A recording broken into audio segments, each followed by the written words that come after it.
नवा अध्याय भगवान शिव की यात्रा। संत कुमार जी बोले, हे महर्षि, भगवान शिव के लिए बनाया गया वह दिव्य रथ अनेकानेक आश्चर्यों से युक्त था। विश्वकर्मा द्वारा बनाया गया वह रथ ब्रह्मा जी ने भगवान शिव को समर्पित कर दिया। तत्पश्चात श्री हरि विष्णु, ब्रह्मा जी और सभी देवता एवं ऋषि मुनि कल्याणकारी भगवान शिव की प्रार्थना करने लगे। उन्होंने भगवान शिव को दिव्य रथ पर आरूढ़ किया। स्वयं ब्रह्मा जी उस रथ के सारथी बने। भगवान शिव के रथ पर आरूढ़ होते ही चारों दिशाओं में मंगल गान होने लगे, पुष्प वर्षा होने लगी। ब्रह्मा जी ने सर्वेश्वर शिव की आज्ञा लेकर रथ को आगे बढ़ाया। वह उत्तम दिव्य रथ भगवान शिव को लेकर विद्युत की गति से आकाश में उड़ने लगा।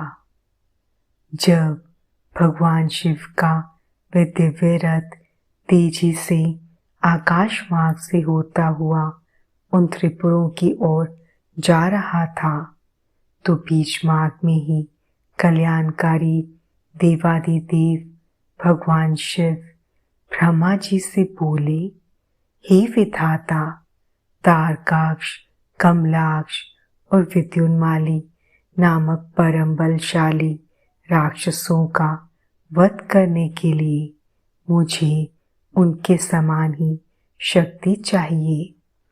वे तीनों असुर पहले मेरे परम भक्त थे, परंतु श्री हरि की माया से मोहित होकर उन्होंने भक्ति मार्ग को त्याग दिया है। अब उन त्रिपुर स्वामियों में तामसिक प्रवृत्ति बढ़ गई है, पशुत्व बढ़ गया है। अतः उन तीनों दैत्यों का संहार करने के लिए मुझे भी पशुओं की सी शक्ति की आवश्यकता होगी।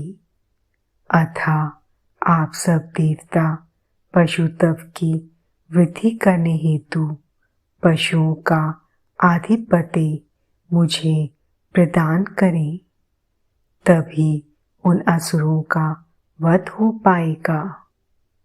भगवान शिव के इस प्रकार के वचन सुनकर सभी देवता चिंतित हो गए और सोच में डूब गए। पशुत्व की बात सुनकर उनका मन अप्रसन्न हो गया। देवताओं को सोच में देखकर भक्तवत्सल भगवान शिव को स्थिति समझते देर न लगी। वे देवताओं की चिंता तुरंत समझ गए।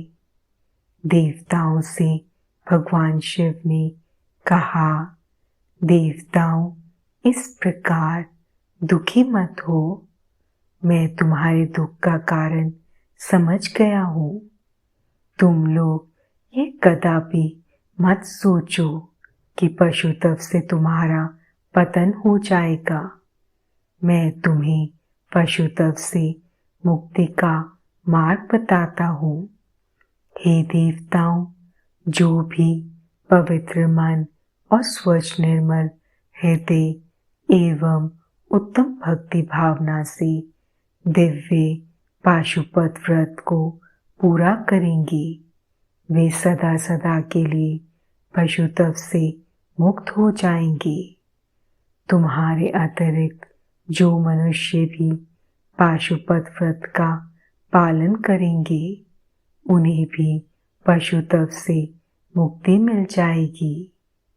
हे देवताओं, नित्य ब्रह्मचर्य का पालन करते हुए 12, 6 अथवा 3 वर्षों तक पाशुपत व्रत का पालन करने से सभी मनुष्यों एवं देवताओं को पशु तप से हमेशा के लिए मुक्ति मिल जाएगी तथा मोक्ष की प्राप्ति होगी, उसका कल्याण होगा, क्योंकि पाशुपत व्रत परम कल्याणकारी है। भगवान शिव के इन वचनों को सुनकर ब्रह्मा जी, श्री हरि विष्णु एवं सभी देवी देवता बहुत प्रसन्न हुए और देवादिदेव भक्तवत्सल भगवान शिव की जय जयकार करने लगे। तब सब देवता प्रसन्नता पूर्वक अपने अभीष्ट कार्य की सिद्धि के लिए पशु बन गए।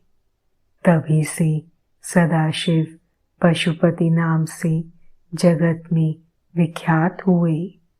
उनका पशुपति नाम अत्यंत कल्याणकारी एवं अभीष्ट की सिद्धि देने वाला है।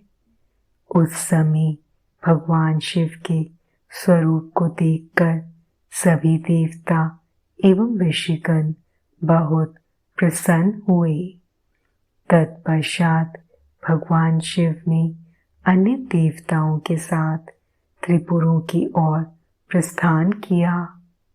उस समय सारे देवता अपने हाथों में हल, मूसल, भुशुंडी और अनेक प्रकार के अस्त्र शस्त्र धारण करके हाथी, घोड़े, सिंह, रथ और बैलों पर सवार होकर चल दिए।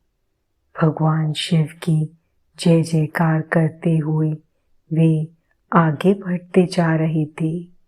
आकाश से उन पर फूलों की वर्षा हो रही थी।